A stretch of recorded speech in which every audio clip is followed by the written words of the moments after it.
Hi guys, it's Miss Washington, and today's notes are going to be over elements, compounds, and mixtures. Now we've already talked about atoms, and basically each of these elements is made of one type of atom. All right, so for elements, the first thing I would like for you to know, elements are made of one type of atom. So when we look at our periodic table, an example of that could be fluorine. We will write that out as either fluorine or F. So these are our examples. Another example could possibly be, if we look at our periodic table, nitrogen, which is the letter N. So anytime it's made of one type of atom, this is an element. Now sometimes we may have an element that has a small number that looks like this, which means there are two nitrogens, but we'll get into that a little bit later. But because it's still nitrogen, it's still a pure substance, it is considered an element. It may also look like this. Two nitrogens. But because it is still only one of these elements, we're gonna classify it as an element. The next one we're gonna talk about is called a compound. And this is when two or more elements combine and they cannot be separated. So let's underline cannot be separated.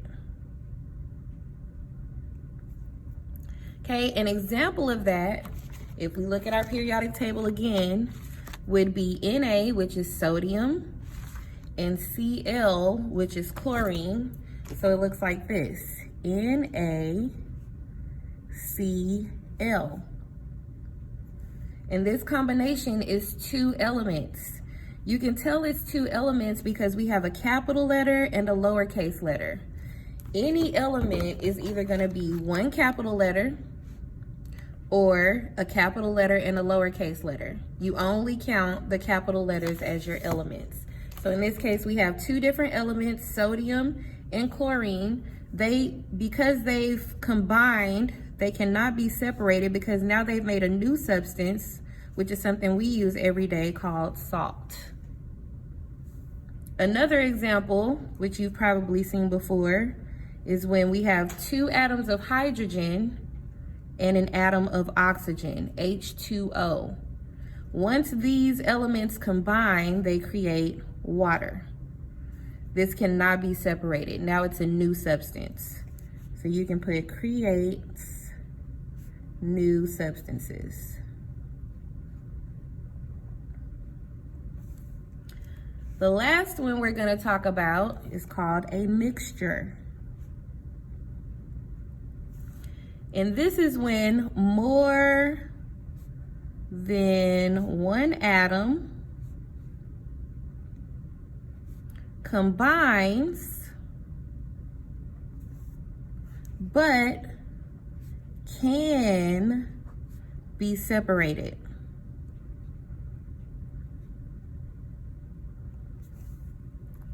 So a quick example of that, we created these, salt and water.